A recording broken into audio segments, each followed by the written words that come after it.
In June 1993, at the end of our fourth year of study, Reza and I were called in by the professor, who was head of the Visual Communications Department. You are my two best students. I therefore have a final project to propose to you. It involves creating a theme park based on our mythological heroes. The subject was so extraordinary that we forgot our conflicts and agreed to work together. We spent the whole summer in libraries, museums, with scholars, researchers, and doctors in the human sciences. In Greek mythology, heroes are predestined, while our mythology is lacking in the notion of destiny. From June 1993 to January 1994, we were so busy that we didn't even fight once. We wanted to create the equivalent of Disneyland in Tehran. We had thought of all the details: dining, lodging, attractions. It was exciting. We worked night and day for 7 months. Finally came the day of graduation. Before the jury arrived, our friends and families were given a chance to appreciate our work up close. Dr. M, thank you for being here. I'm truly honored. The honor is mine. Since I was a lot more talkative than Reza, we had decided that I would defend our dissertation. Our mythology is one of the most complex mythologies on Earth, but we have never known how to mine it. For fear of making it vulgar, many things, like the Holy Grail, the Knights of the Round Table, etc., come from Iran. In our country, we have theme parks, but the motives are American, which is the reason behind our initiative. We got a 20 out of 20 after the deliberation. Bravo, my children, it was perfect. Thanks to young people like you, I still have hope for the future of Iran. You should propose your project to the mayor of Tehran. I personally know the mayor's deputy. You can use my name. 1 week later, I have an appointment with the mayor's deputy.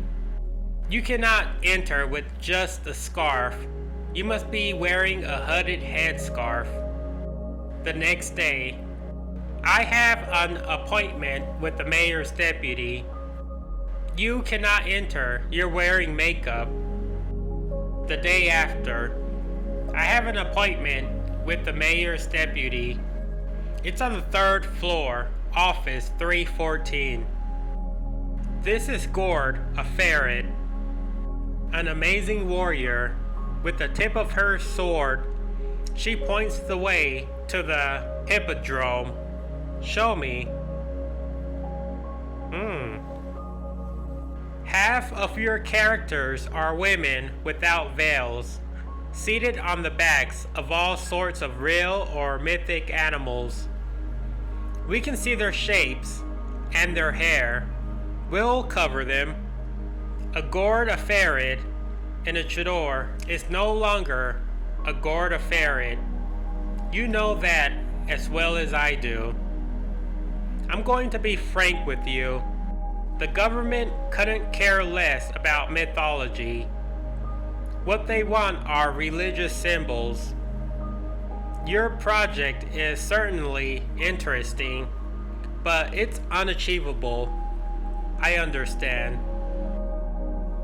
After City Hall, I had a rendezvous with a childhood friend, Farnaz.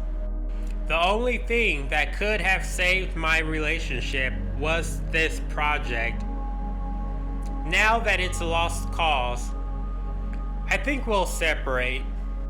I don't see the connection between your theme park and your relationship. Since we began our shared life, it's the first time that we really invested in something together. It brought us closer. Do you still love him? I don't know. Then listen to me. A year ago, my sister left her husband. From the minute she had the title of divorced woman, the butcher, the pastry chef, the baker, the fruit and vegetable seller, the itinerant cigarette seller, even beggars in the street, all made it clear they like to sleep with her. From men's point of view, for one thing, their dicks are irresistible. And for another thing, since you are divorced, you're no longer a virgin, and you have no reason to refuse them. They have complete confidence. Listen, there's nothing surprising about it. Ever since their birth, their mothers have called them Doodle Tala. So, as long as your life isn't hell, stay with your husband. I know your family is open-minded, but everyone else will judge you. This conversation with Farnaz shook me, but I didn't agree with her suggestions. I realized suddenly that I no longer really loved Reza. I had to get divorced. I rushed home to tell him. So, City Hall? They don't want our project. Don't let it get to you. After all, it's only one project. We'll have others. I know, I have to go see Grandma. Good idea. She'll know how to comfort you. 20 minutes later, Grandma. What is it? What's wrong? Don't you want to take off that pain in the ass of a hood? It makes me claustrophobic. Grandma, it's horrible. What is it that's so horrible? I think I no longer love Reza. I think we should separate. That's your horrible thing? Oh my, you scared me. I thought that someone had died. You know I have a heart condition. All these tears for a divorce? Listen to me, I got one 55 years ago. And let me tell you that at the time, no one ended their marriage. But I always told myself that I would be happier alone than with a shit maker. Yes, but no buts about it. A first marriage is a dry run for the second. You'll be more satisfied the next time. In the meantime, if you're crying so much, maybe it means that you still love him. There's no reason you have to tell him everything right away.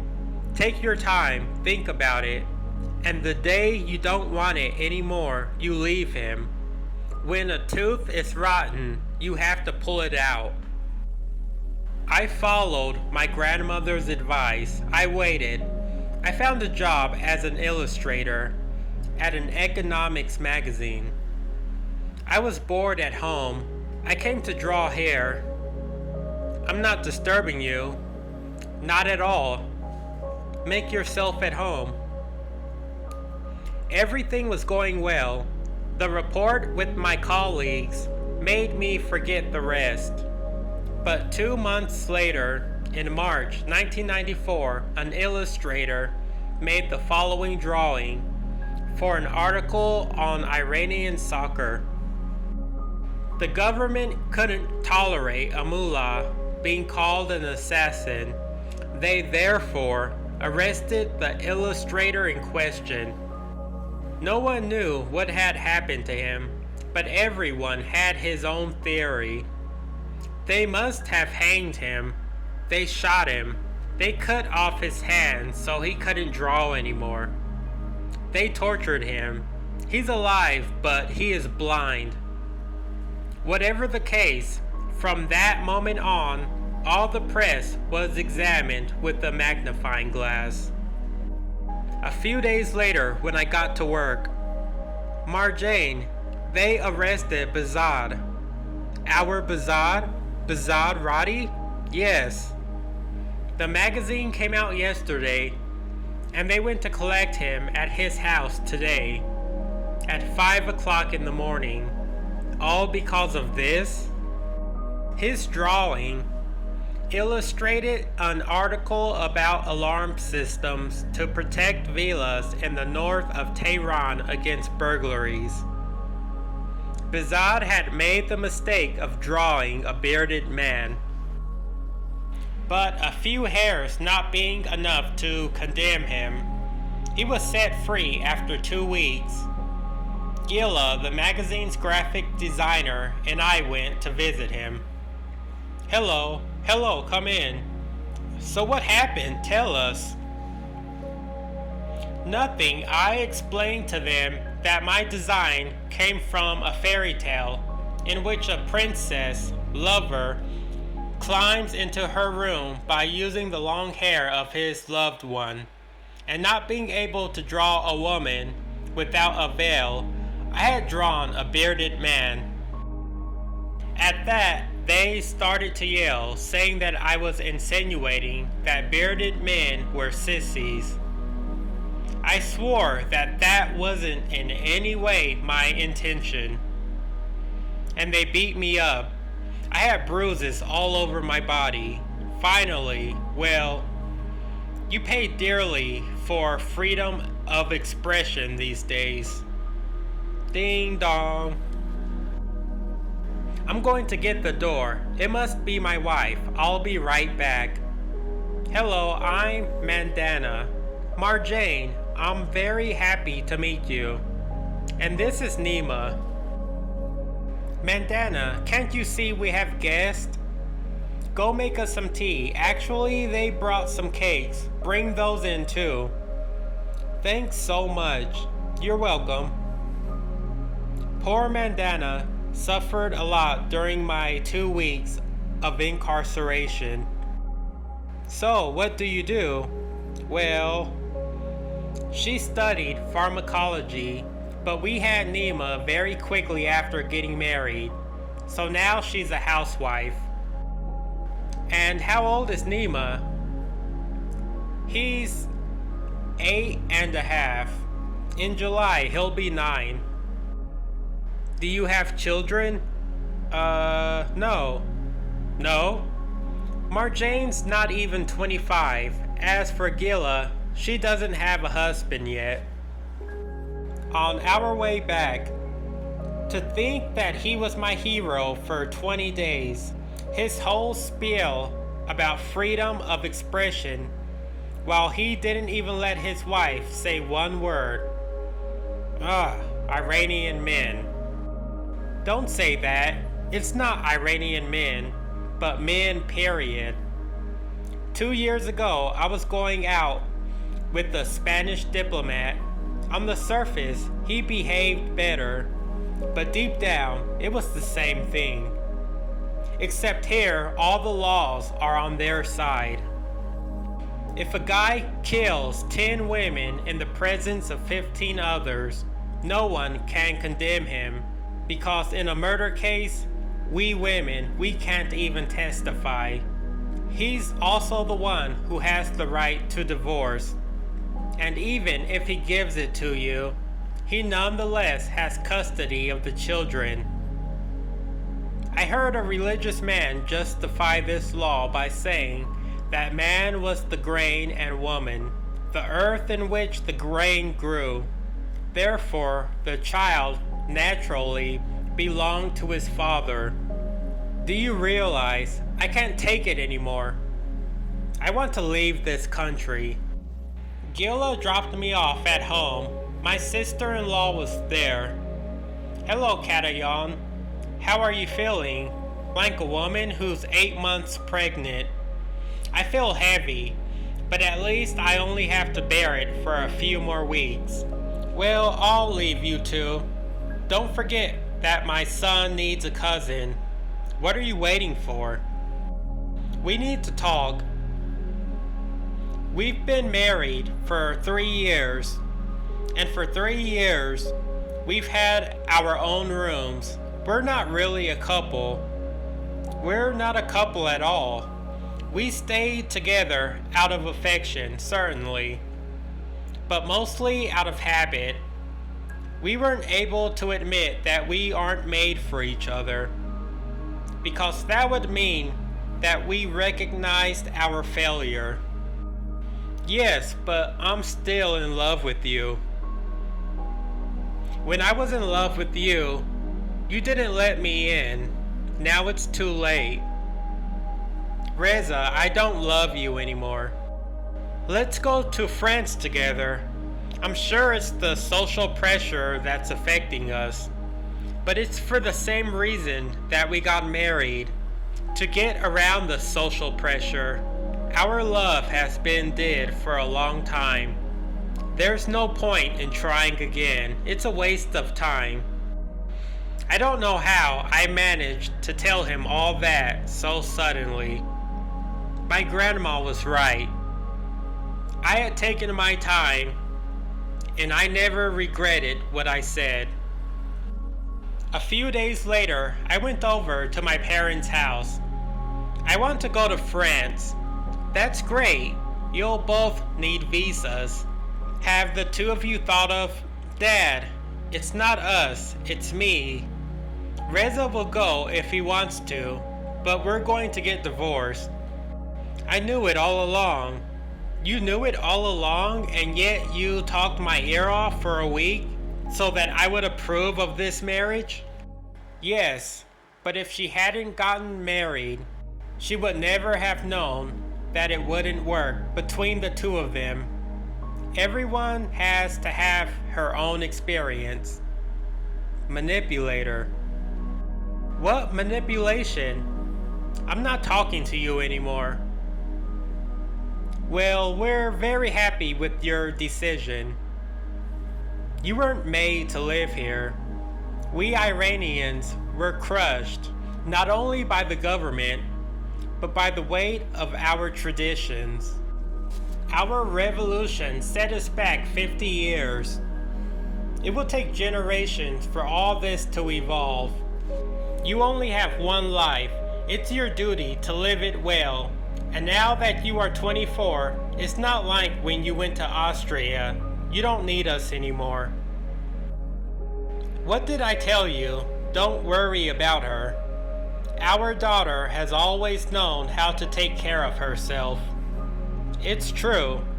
Were you worrying about me? I was scared that you'd ruin your life. Me too. Not having been able to build anything in my own country, I prepared to leave it once again.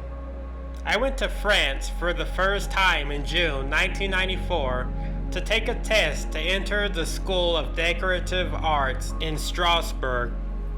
I was accepted. Then I had to go back to Iran to exchange my tourist visa for a student visa. Between June and September 1994, the date of my definitive departure, I spent every morning wandering in the mountains of Tehran, where I memorized every corner. I went on a trip with my grandma to the shore of the Caspian Sea, where I filled my lungs with that very special air. That air that doesn't exist anywhere else. I went to my grandfather's tomb, where I promised him that he would be proud of me. I also went behind the Evine prison, where the body of my uncle Anush lay in an unmarked grave, next to thousands of other cadavers. I gave him my word to try to remain as honest as possible. I also spent some wonderful moments with my parents. Until September 9th, 1994, when, along with my grandma, they accompanied me to Mehrabad Airport. I had chosen this departure But despite everything, I felt very sad. My father cried as usual, and my mother kept her head. This time, you're leaving for good. You are a free woman. The Iran of today is not for you. I forbid you to come back. Yes, Mom. The goodbyes were much less painful than 10 years before when I embarked for Austria. There was no longer a war. I was no longer a child. My mother didn't faint, and my grandma was there happily. Happily because since the night of September 9th, 1994, I only saw her again once during the Iranian New Year in March 1995. She died January 4th, 1996. Freedom had a price.